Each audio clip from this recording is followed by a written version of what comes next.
Welcome back to the SportsMax Zone.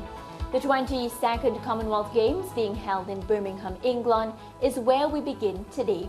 After 5 days of competition, Australia remained atop the medal standing with 106 medals. Earlier, Ebony Daley captured Jamaica's first medal of these games, securing silver in the women's 70-kilogram judo. So we're going to start our discussion on that point, of course. Daley winning that gold for Jamaica. Bronze. Bronze. Silver. Sorry. The thing is, this is a nice rebound for her, because she first qualified to represent Jamaica in 2019. Yeah. And of course, she went to the Olympics last year, where she was disqualified while fighting the Portuguese wrestler called, I'm trying to remember, Barbara Timo, I think her name was. Yes. So it was a major disappointment for her. She was really heartbroken at the outcome.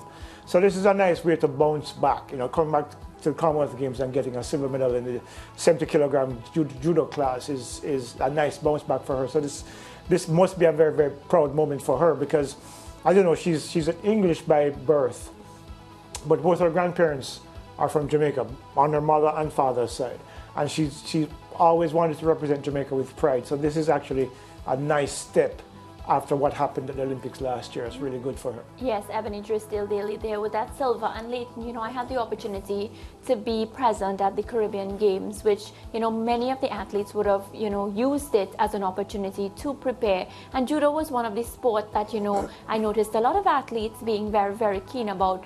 And I felt as if, the more people getting involved, it's an opportunity for, new talent to be found. Absolutely. And when you consider that, Miss Drysdale is actually the first ever Jamaican to represent at that level. So, it's right. I mean, look, the exposure to sports is always important, because there's always talent that's waiting to be exposed. And if you give enough opportunities to enough kids, you'll probably develop a strong core of athletes who can actually go on and do well. And, when an athlete like Miss Drysdale comes through and wins a medal here, it will catch attention, and people want to say, okay, fine, I'm doing the martial arts already. Why can't I go to the Commonwealth Games or the Olympic Games or the World Championships and win a medal? Because this young lady actually won a silver medal in 2014 in the World Juniors as a judoka. So, this is another step for her, and of course, beginning now to understand that this is also another opportunity. Right, and I love when athletes medal in the minor sports, what we'd like to consider the minor sports, because it causes those in authority and, of course, sport governing bodies and whatnot to ensure that, they pump money into these fields, because, the ladies aren't just there for style anymore. The athletes in that case, as in comparison, they're actually winning medals, which I think is very, very important for their countries. Mm-hmm. Well, we're going to move along now, and on Saturday, Nicholas Paul ended Trinidad and Tobago's 56-year wait for Commonwealth Games cycling medal when he won the men's Keirin gold.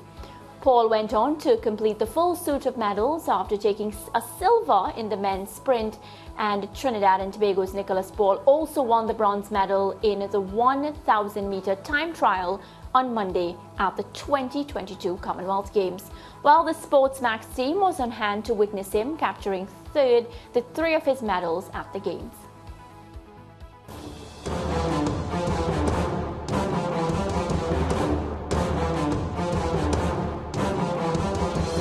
We're at Lee Valley Villa Park in London, England, to watch the Trinidad and Tobago star Nicholas Paul compete in his last final of the Birmingham 2022 Commonwealth Games.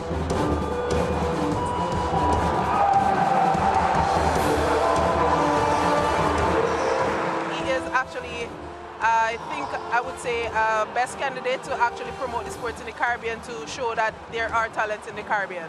And it's been amazing to see him come through all the ranks and now dominating elite ranking. So it's a huge inspiration for the whole Caribbean, even the world.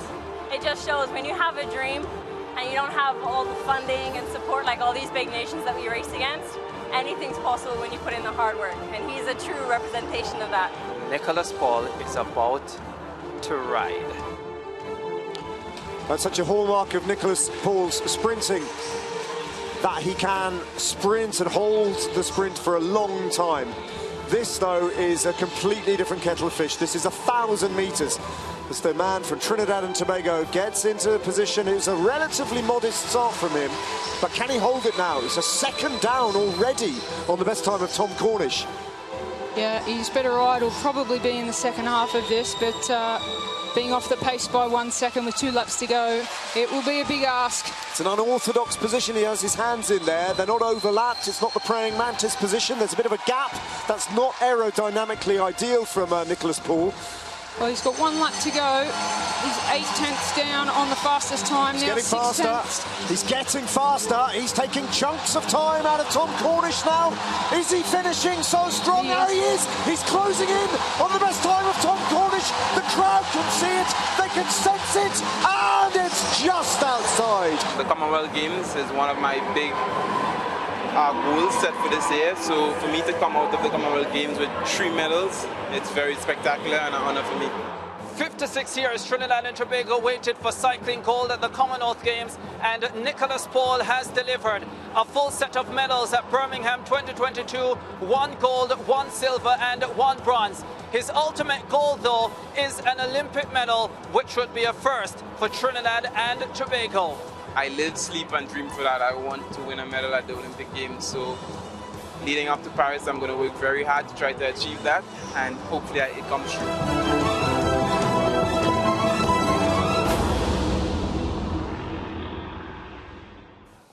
Well, he dreamed about that medal, and of course it's no longer a dream, it has become a reality. Leighton Nicholas Poole creating history, doing something that no other Trinidadian was able to do before. What a performance. Absolutely. And the only tragedy from that, if you can call it a tragedy, is that because he had the potential to win 3 gold medals, but you could see the fatigue factor. 3 finals in consecutive days took its toll on him, and I think that eventually cost him. But the performance itself overall was absolutely fantastic. The last time a Trinidad won a gold at the Commonwealth Games was in 1966, right here in Jamaica. Yes. So you're looking at a situation where that's a lifetime ago, and for him to do this now is a nice breakthrough for Trinidad, who was probably the strongest program in the Caribbean, and with a nice new velodrome, and of course some of the most talented riders in the Caribbean. We just saw Daley from Jamaica, who actually trains in Trinidad. It's a nice way to. It's a nice cherry on top for the Trinidad's program. Yes, I'm listening to you, and of course you said like a lot of important points in your one response. So I just want to cue in on some of the things that you said. This athlete, 23 years of age, Leighton, winning gold, silver and bronze at such a young age. So my question to you, based on what you said there, do we expect him, to even be better in the future? Of course he is. I mean, he started cycling when he was 15, I think, or 16. So he's still in really relatively early stages of what has so far been a very outstanding career.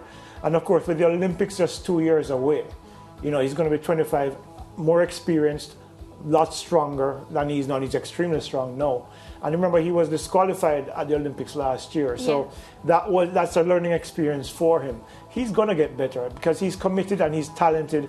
And when you put those two together, hard work and the talent, you get results. And Nicholas Poole is a living example of that. And you also spoke about the fatigue, the fact that, he competed within 3 days. And of course, he still was able to medal. So let's just say the events were spaced out. Do you think that he would have had a better shot? Because when we think about, our body and how quickly we recuperate and whatnot. Greater recovery time. Look, cyclists have very large leg muscles. And the larger your muscles, the greater the lactic buildup. The muscle fibers get destroyed in competition. So you don't have much time to recover. And you saw that when he won the Keirin, he was explosive. He was amazing. Yes. But then you saw with the speed, the second day, he didn't look as explosive. And of course, on the 1,000 meter time trial, he was already a second down after the first lap, which told you that he was not as explosive as he was 2 days before. So I think, look, he will get stronger. He will learn from this experience, learn how to manage his energy and his, his abilities over, because that's what international competition is about. And I think this experience will teach him how to be better in the years to come. And I think he'll do well, actually. Yeah, and I think the entire Caribbean recognizes the amazing achievement that he had, and it's also now an opportunity for the rest of the Caribbean looking on, to improve their facilities. You spoke about the National Cycling Center in Trinidad and Tobago, and I had the opportunity to go there many times to interview athletes, and Leighton, it really is a top-class facility. You see the importance of investment in sport, and I'm thankful that we've reaped one of the rewards. Yeah, Trinidad has some of the best cyclists in the Caribbean, and of course Nicholas Paul is not just best in the Caribbean, he's also one of the best in the world. So that's the manifestation of putting in the infrastructure and the support to support the athletes who need it. Exactly. Well, Jamaica and Trinidad and Tobago were in netball action earlier today. In Pool A, the Sunshine Girls outshone Wales 78-34, and in Pool B, New Zealand steamrolled Trinidad and Tobago 80-24. So some netball results there, Leighton.